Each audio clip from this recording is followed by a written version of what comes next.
नमस्कार साथियों, growth mode education के इस यूट्यूब मंच ग्रोथ मोड यूपीएससी पर मैं ध्रुव जानी आप सबका हार्दिक स्वागत करता हूं। आज इस विषय से श्रृंखला का एक और कानून देखना है, एक और उपाख्यान के जरिए। यह 57वां उपाख्यान है इस पर्टिकुलर श्रृंखला का, और जिसके तहत हमें एक और कानून देखना है जो कि अपने आप में राष्ट्रीय सुरक्षा के बारे में बात करता है। बल्कि इसका नाम ही अपने आप में राष्ट्रीय सुरक्षा अधिनियम है, और ये अधिनियम बहुत ही महत्वपूर्ण है क्योंकि अपने आप में ये भारत में प्रिवेंटिव डिटेंशन के लिए, यानी कि निवारक निरोध के लिए, ये अपने आप में एक प्रिंसिपल, एक मुख्य कानून है। तो यहाँ प्रिवेंटिव डिटेंशन की भी बात की गई है इंदिरा गांधी के समय, जब जो इमरजेंसी थी, जब वो इमरजेंसी खत्म हुई 1978 में, तो उसके पश्चात 1980 में यह कानून यहाँ बनाया गया था उनके द्वारा। और भारत के सामने कोई भी ऐसा जो है कोई नुकसानकारी तत्व हो, उन्हें खत्म करने के लिए, साथ ही उनको पहले से आइडेंटिफाई करने के लिए, और उनका डिटेंशन, उनका जो निरोध है वो निवारक रूप से, यानी कि प्रिवेंटिव रूप से करने के लिए पहले ही, जबकि वो क्राइम एग्जीक्यूट करे उनके पहले ही उन्हें जो है गिरफ्तार करना। तो ये कानून उन्हीं के कार्यकाल में लाया गया था। उनका दूसरा चरण था इमरजेंसी, यानी कि आपातकालीन समय के बाद का चरण था। और भारत के लिए अपने आप में भारत की सुरक्षा तो यहाँ बचा नहीं है, मगर साथ में सुरक्षा के साथ यहाँ एक पब्लिक ऑर्डर की बात जो है, जो पब्लिक ऑर्डर, जो पीस एंड ऑर्डर है, उसे यहाँ संभालने की बात इस कानून में की गई है। और हमें यहाँ इस महत्वपूर्ण कानून को परीक्षा दृष्टि से, परीक्षा लक्ष्य एक विश्लेषण से देखना है। आज यहाँ हमारी सेम मोडस ऑपरेंडी से चीज़ों को देखेंगे, जिस मोडस ऑपरेंडी के तहत हम लोग यह पूरी श्रृंखला में अलग अलग कानून को देखते आए हैं। साथ ही यह पूरी श्रृंखला आज़ादी के इस 75वें वर्ष को समर्पित है। आज़ादी का यह अमृत महोत्सव है, और यह सारी श्रृंखला हम इस अमृत महोत्सव को समर्पित करते हैं। प्लस यह पूरी श्रृंखला इस पर्टिकुलर पुस्तिका के ऊपर आधारित है। अपने आप में बहुत ही अच्छी पुस्तिका है, फाइनली क्राफ्टेड है, फाइनली डिजाइंड है। और जो संधि सेवा है, जो नियम प्रतियोगिता परीक्षा है, उन परीक्षाओं की ज़रूरतों को यहाँ ध्यान में रखते हुए चीज़ों को अलग अलग जो है सोर्सेज से एक्यूमुलेट किया है, यहाँ कंसोलिडेट किया है और हमारे सामने रखा है। मैं भी यहाँ इसका फर्दर एनालिसिस, इसमें फर्दर मेरे रिसर्च को ऐड करके आपके सामने एक होलिस्टिक अप्रोच से रखने का प्रयास करता हूँ। प्लस जीएस पेपर 3 के साथ ये सारे मुद्दे जुड़े हैं। यह पूरी पुस्तिका 12 विभागों में विभाजित है, जिनमें 11 विभागों के ऊपर हमने ऑलरेडी बात कर ली है। मैं आपको अनुरोध करूंगा कि अगर पूर्व के लेक्चर्स आपने नहीं देखे हैं, तो मुझे लगता है कि आपका जो पॉलिटियन गवर्नेंस है वो अभी अधूरा है। सबसे प्रथम तो आपको स्टैटिक पॉलिटियन गवर्नेंस का स्टडी करके ऐसे महत्वपूर्ण कानूनों का अभ्यास करना चाहिए, वो आपको बहुत ही उपयोगी रहेगा। तो मैं आपको अनुरोध करूंगा कि आप आज ही से जो सारे पूर्व के लेक्चर्स है वो देखना शुरू कीजिए। एक दिन में देखना अशक्य है, मगर एक टाइम टेबल बनाइए, और उस टाइम टेबल के तहत प्रतिदिन 1 या 2 लॉ के लेक्चर्स, 1 या 2 कानूनी जो चीज़ें हैं वो समझने का, देखने का प्रयास कीजिए। साथ ही आप हमारे साथ हमारी वेबसाइट के तहत भी जुड़ सकते हैं। यहाँ यह सारी चीज़ें in the form of blogs उपलब्ध है, वहाँ से आप आपकी नोट्स बना सकते हैं। इनफैक्ट आप वहाँ से पीडीएफ भी डाउनलोड कर सकते हैं। तो आप आज ही हमारे साथ जुड़े, हमारे साथ रजिस्टर कीजिए। And you can also follow us on Instagram and Facebook. वहाँ से आप हमारे साथ अपडेट रह सकते हैं, क्योंकि हमारा जो कार्यक्रम है वो हम यहाँ पब्लिश करते हैं इन 2 प्रमुख सोशल मीडिया प्लेटफॉर्म्स के ऊपर। तो आप वहाँ हमारे साथ जुड़े। अब शुरू करेंगे मूल बात। इंट्रोडक्शन से शुरू करनी है। 3 बिंदु सर्वप्रथम हमें देखना है इंट्रोडक्शन में, जो कि हमें इस कानून के बारे में कुछ माहितियां प्रदान करेंगे। To protect and preserve security and public order in the country, the act was enacted in 1880 to allow the central and state governments to preventively arrest persons who act against the interest of the country. Yes, public order को एवं भारत की सुरक्षा को बचाए रखने के लिए यहाँ सेंट्रल गवर्नमेंट के द्वारा कहा गया है 1980 के वर्ष में यह कानून प्रिवेंटिव डिटेंशन करने हेतु लगाया गया था। यानी कि अगर सरकार को, चाहे वो केंद्र सरकार हो चाहे वो राज्य सरकार हो, अगर उन्हें किसी भी व्यक्ति के खिलाफ, किसी भी संगठन के खिलाफ कोई जो है कोई ऐसी शंका है, ठीक है, तो यहाँ इन इन इन शंकाओं के आधार पर उस संगठन को या उस संगठन के जुड़े व्यक्तियों को गिरफ्तार किया जा सकता है, उन्हें हिरासत में लिया जा सकता है। तो अपने आप में यहाँ ये प्रिवेंटिव डिटेंशन की बात करता है, ये हमें भूलना नहीं चाहिए। प्रिवेंटिव डिटेंशन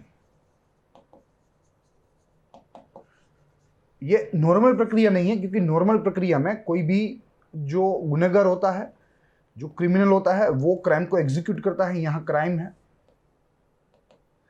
फिर उसका ट्रायल चलेगा, जैसे हम आमतौर पे क्रिमिनल शूट में देखते हैं, ट्रायल के बाद जस्टिस होगी और जस्टिस के तहत उसे सजा का प्रावधान मिलेगा, यानी कि जो सेंटेंस है, जो उसे सजा मिलेगी वो यहाँ न्याय निर्णय के बाद मिलेगी, न्यायपालिकाओं के द्वारा, अलग अलग विभिन्न स्तरों की अदालतों के द्वारा। मगर यहाँ preventive detention, no trial, no judiciary, सीधा अरेस्ट।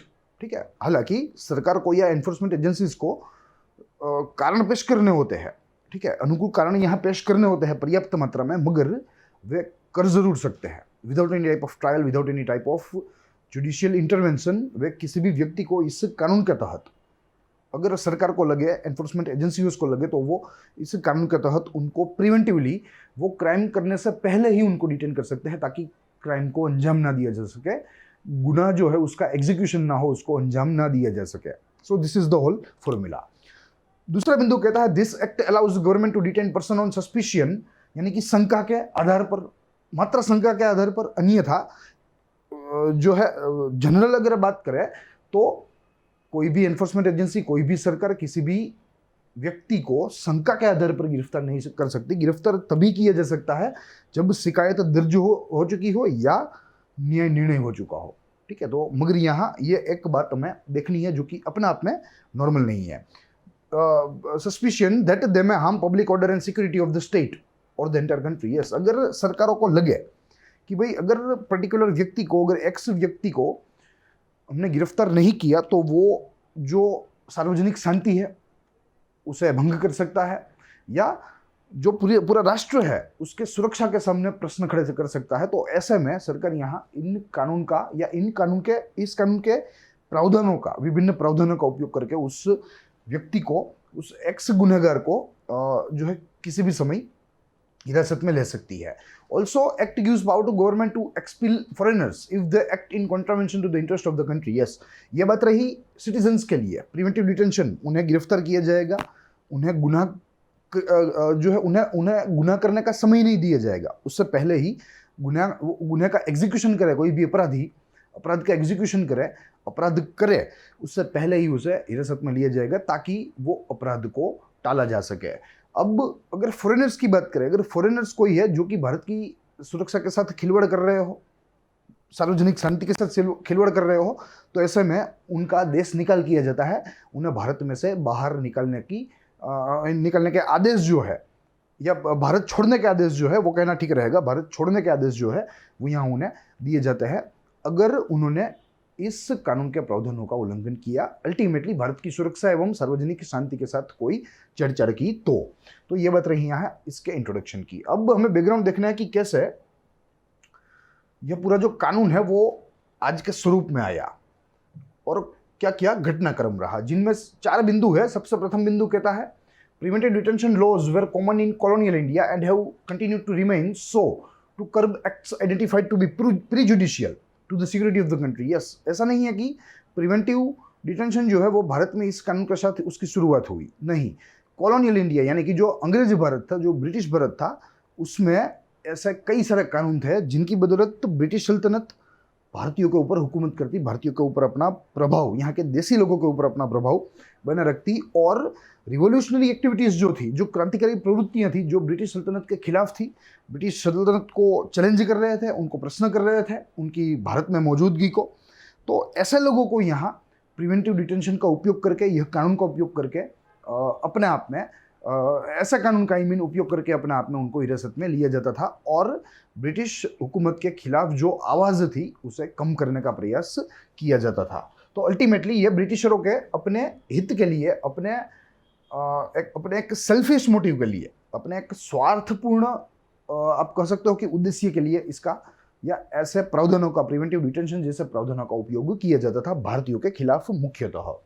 फिर दूसरा बिंदु कहता है defence of India act 1915 and government of India act 1935 are examples of colonial laws that allowed preventive detention. Yes, and here are those examples.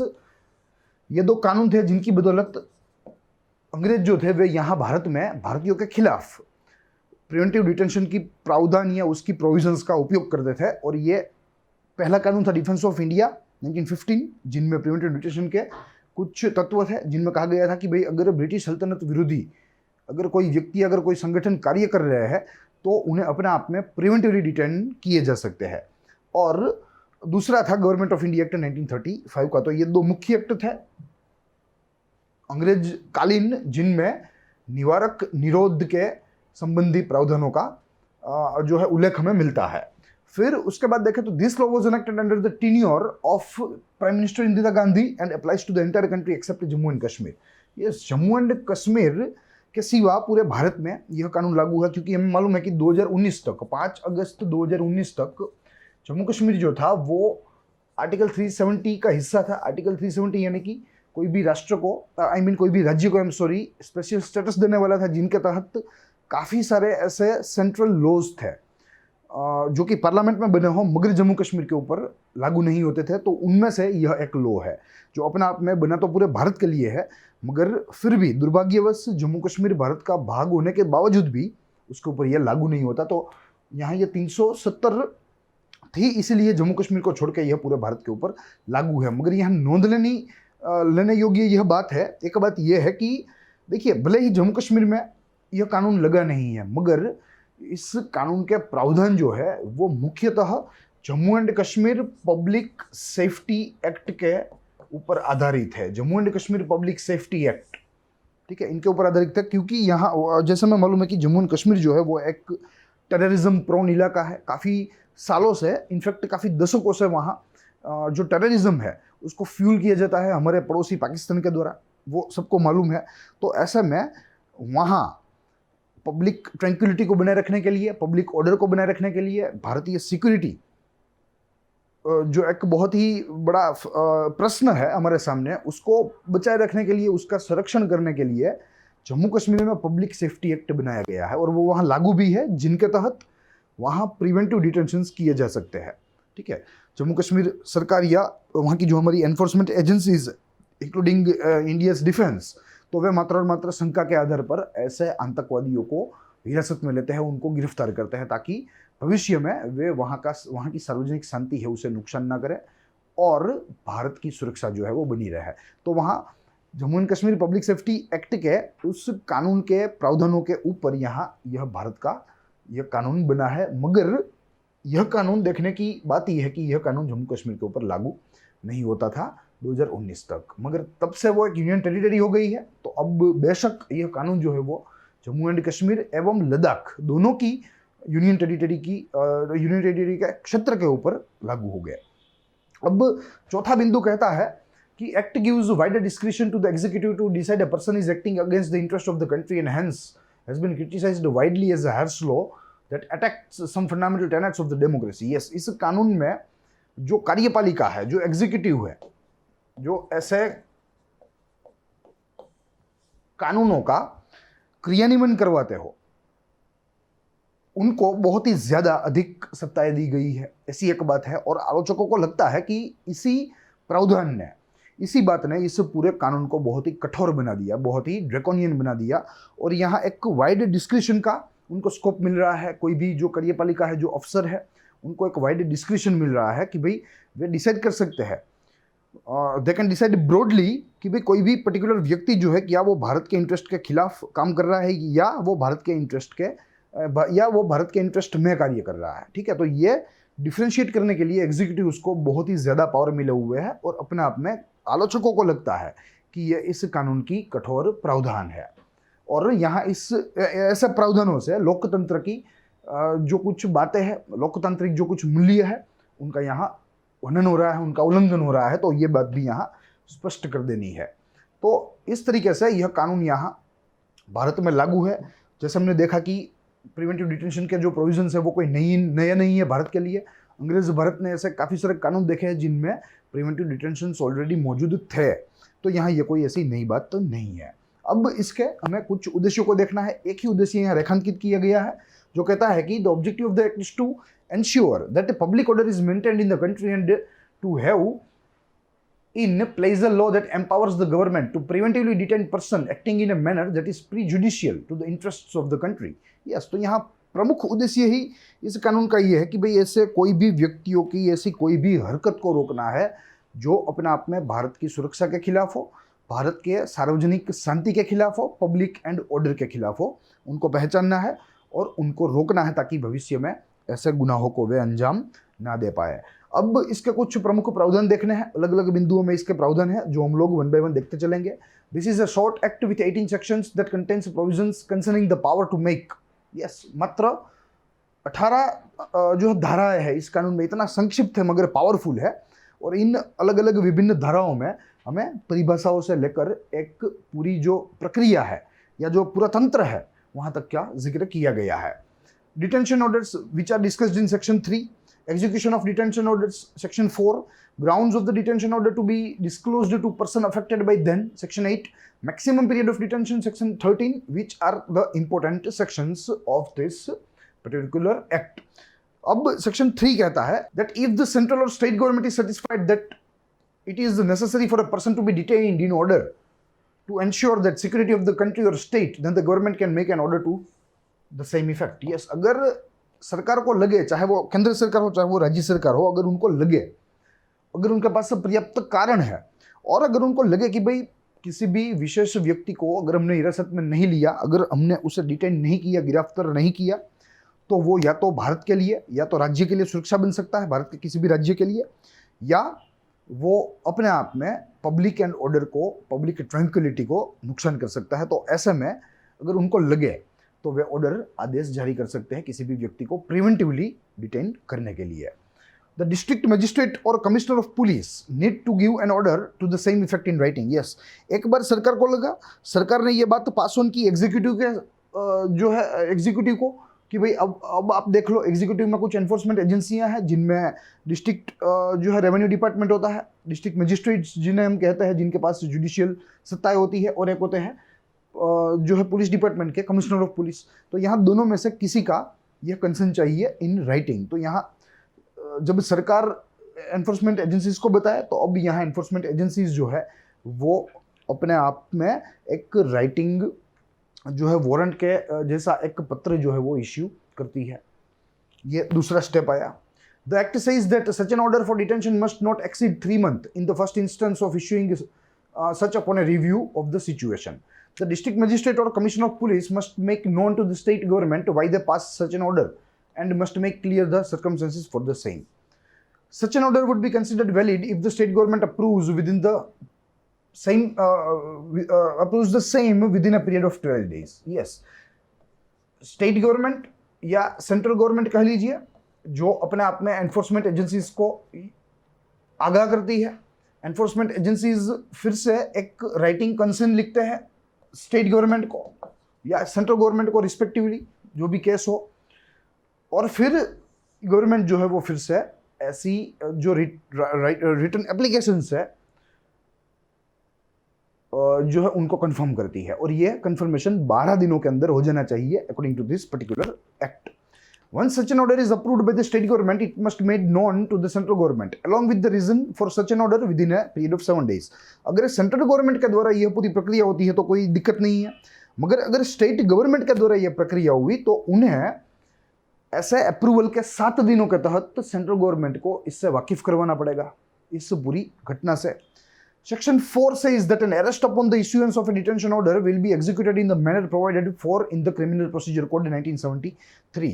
और अगर एक बार यह अप्रूव हो गया, ठीक है, तो फिर जो उसका जो डिटेंशन है, उसकी जो गिरफ्तारी है वो सीआरपीसी के तंत्र के तहत होगी। सीआरपीसी के द्वारा जो प्रस्तावित तंत्र है, सीआरपीसी 1973, उनके द्वारा यह पूरी प्रक्रिया होनी है। Section 5 gives the appropriate government, be it the state or the central government, the power to regulate the place and condition of the detention. This regulation is to be done in a manner such that maintenance, discipline and punishment for breach of the same are possible. Yes, तो यह regulation कुछ इस तरीके से करना है जिनमें maintenance, discipline and punishment for breach for the same are possible. फिर section 6 which gives the execution and enormous executive यानी कि कार्यपालिका and enormous power in the form of protection for such detention orders that allow for the detention of person outside the territorial jurisdiction of the government officer making such an order, and also those orders that apply to the places of detention that are outside the limits of the state. Yes, तो यहाँ जो jurisdiction है वो भी बढ़ता है, indirectly बढ़ता है। अगर इस कानून के तहत अगर किसी को प्रिवेंटिवली डिटेन करना है तो यहाँ कोई भी एनफोर्समेंट ऑफिसर या एनफोर्समेंट एजेंसी के लिए अपना कार्यक्षेत्र जो है वो बढ़ सकता है, ऐसे चांसेस है। फिर सेक्शन 8 में कहा गया है कि the grounds for detention shall be communicated to the person detained within 10 days। Yes, किसी भी व्यक्ति को अगर आपने प्रिवेंटिवली गिरफ्तार किया है तो किस आधार पर आपने ऐसा किया, वो कारण किसी भी सरकार को, किसी भी एनफोर्समेंट एजेंसी को, उस डिटेन्यू को जिसकी गिरफ्तारी हुई है, जिसको हिरासत में लिया गया है, उन्हें 10 दिन के भीतर बताना पड़ेगा कि भाई इन इन कारणों की वजह से हमने आपको गिरफ्तार किया है। ये बात यहाँ इस कानून में स्पष्ट की गई है। Section 9 to 12 concerns the constitution of advisory boards with 3 persons on them. The person appointed to this board must have required qualifications to be the judges of the high court। yes, तो यहाँ एक ऐसा advisory board का गठन करने का भी एक जो है सुझाव या एक प्रावधान इस कानून में है, और जहाँ कहा गया है कि भाई जो 3 या 4 व्यक्ति जो इस बोर्ड में नियुक्त होने वाले हैं उनका क्वालिफिकेशन हाईकोर्ट के न्यायाधीश के समकक्ष होना चाहिए। फिर section 13 which says that the maximum period of a person can be detained under this act is for 12 months। yes, अधिक से अधिक 12 महीना तक आप किसी भी व्यक्ति को भारतीय सुरक्षा अधिनियम के तहत गिरफ्तार कर सकते हैं। Section 16 protects the executives from the action taken in good faith which may lead to the wrongful detention। Yes, तो यहाँ जो एग्जीक्यूटिव्स है उनको भी एक रक्षा कवच सेक्शन 16 के द्वारा मिला हुआ है, और अगर उनके द्वारा कोई रॉन्गफुल जो है एक्टिविटीज की गई इस कानून के मामले के तहत, तो उन्हें एक इम्यूनिटी प्रदान की गई है, उन्हें एक सेफ जो है हेवन दिया हुआ है। This effectively means that a case for wrongful detention is effectively impossible to adjudicate in the court of law in the country. Yes, तो इसका मतलब ये है कि अगर गलत तरीके से प्रिवेंटिव डिटेंशन को हमें चुनौती देनी है तो भारत में ये शक्य नहीं है, भारत में ये पॉसिबल नहीं है, क्योंकि न्यायपालिका का कोई रोल ही इसमें नहीं है। इस कानून ने पहले ही कोई लायबिलिटी नहीं, नो लायबिलिटी वाला यह कानून कह सकते हैं। फिर this is one of the main clauses of this act which gives a wide description to the executive, और यही कारण है, यही प्रावधान है कि एग्जीक्यूटिव को बहुत ही ज्यादा सत्ता मिल रही है, वो चाहे किसी को भी प्रिवेंटिवली डिटेन कर सकते हैं। इनफैक्ट जो सिटिंग पॉलिटिकल पार्टीज होती है, जो सरकार में होती है, उनके मंसूबे पूर्ण करने के लिए भी प्रिवेंटिव डिटेंशन की इन प्रावधानों का या ऐसे कानूनों का उपयोग किया जा सकता है जो अपने आप में अपील के काबिल नहीं है। तो यहाँ ये थोड़ी चीजें देखनी है। अब अमेंडमेंट की बात करें तो कुल मिलाकर 3 अमेंडमेंट हुए हैं 1984 में, 1987 और 1988 में। Jammu and Kashmir reorganisation act 2019 extended the application of the act to the union territory of Jammu and Kashmir, जिसका जिक्र मैंने किया। अब इसके क्रिटिसिज्म और इंपोर्टेंस आलोचना के 2 बिंदु है, वहीं दूसरी बाजू इंपोर्टेंस के एक बिंदु के ऊपर चर्चा करनी है। सबसे प्रथम आलोचना देखेंगे। Many arrest made under this act were found unnecessary. Yes, क्योंकि एग्जीक्यूटिव को पावर है, उनका जो डिसीजन है, उनका जो एक्शन है, वो कोर्ट ऑफ लॉ में अपने आप में उसको लाया नहीं जा सकता, अनजस्टिसिएबल है। तो यहाँ इसी का कारण है कि काफ़ी सारी जो है आप कह सकते हो कि काफ़ी सारी मात्रा में इस कानून का दुरुपयोग हुआ है। As per law commission report of 2001, more than 14 lakh people have been detained under preventive detention law of the country. Yes, 14 lakh से अधिक लोगों को आज दिन तक प्रिवेंटिव डिटेंशन के तहत भारत में गिरफ्तार किया गया है। As preventive detention is violative in nature to fundamental rights, it should be used widely. It should not be used widely, वो ठीक रहेगा। ठीक है, प्रिवेंटिव डिटेंशन जो है वो अपने आप में मौलिक अधिकारों को मारते हैं, मौलिक अधिकारों का उल्लंघन करते हैं। तो ऐसे में प्रिवेंटिव डिटेंशन की धाराओं का उपयोग कम से कम किया जाना चाहिए। And on the other end we have one importance and it says that it is necessary to maintain security of the state of the country and public order as well. तो यहाँ सुरक्षा, चाहे वो राष्ट्र हो चाहे वो राज्य हो, एवं सार्वजनिक शांति दोनों को बनाए रखने के लिए यह कानून अपने आप में अति महत्वपूर्ण है। तो ये 2 इसके पक्ष और प्रतिपक्ष की चर्चा थी। एक यहाँ फ्लोटिंग नोट हमारे सामने जहां लिखा है कि the misuse of this law has been highlighted often in the news. Yes, इस कानून का दुरुपयोग बहुत ही होता है क्योंकि अपने आप में पावरफुल है। Most recent case of misuse have been questioned in the state of Uttar Pradesh under the regime of chief minister Yogi Adityanath and the instance of preventive detention during the anti citizenship amendment act in 2019 and 20। Yes, जब पूरे भारत भर में NRC और CAA citizenship amendment act दोनों के खिलाफ जब agitations हो रहे थे, जो पीसफुल एजिटेशंस थे, तो उनमें यहाँ उत्तर प्रदेश की सरकार ने, यहाँ ऐसा इंजाम लगा है कि उत्तर प्रदेश की सरकार ने वहाँ के चीफ मिनिस्टर के आदेश के ऊपर काफ़ी सारे लोगों को अवैध रूप से इन कानूनों की धारा को उपयोग करके प्रिवेंटिवली डिटेन किया था। ये एक अपने आप में मिसयूज है। तो यहाँ मिसयूज के इंस्टेंस यहाँ भारत में इस कानून के बहुत ही देखने को मिल रहे हैं, और यही एक चिंता का विषय है। तो यही सारी चीज़ें थी जो कि आज हमें यहाँ इस पर्टिकुलर कानून के तहत देखनी थी। एक होलिस्टिक अप्रोच से हमने समझने का प्रयास किया थी। 360 डिग्री व्यू से right from starting introduction to हमने यहाँ क्रिटिसिज्म एवं इंपोर्टेंस तक सारी चर्चा देखी। I hope you enjoy the lecture. साथ ही हम लोग मिलेंगे इसी श्रृंखला के एक और लेक्चर में, एक और कानून के साथ। हालांकि अब इस श्रृंखला में बहुत सारे उपाख्यान नहीं बचे, बहुत सारे कानून नहीं बचे, मात्र और मात्र 5 से 7 उपाख्यानों में अब यह श्रृंखला जो है वो समाप्त हो जाएगी। तो मैं आपको अनुरोध करूंगा कि आप आज ही, अगर आपने यह सीरीज नहीं देखी है, तो प्रतिदिन 1 से 2 लॉज देखिए, उसकी नोट्स बनाइए और अपने आप को प्रबुद्ध कीजिए। साथ ही आप हमारी इस चैनल को ज़्यादा से ज़्यादा शेयर कीजिए। जो छात्र अपने आप में सीरियसली तैयारी कर रहे हैं, जो अपना जनरल स्टडीज़ यानी कि जो सामान्य अभ्यास अपना बनाना चाहते हैं, आप उन्हें हमारी चैनल का रेफरेंस दीजिए। तो हम लोग मिलेंगे, तब तक के लिए दीजिए इजाज़त। जय हिंद। तब तक के लिए देखते रहिए ग्रोथ माउंट यूपीएससी।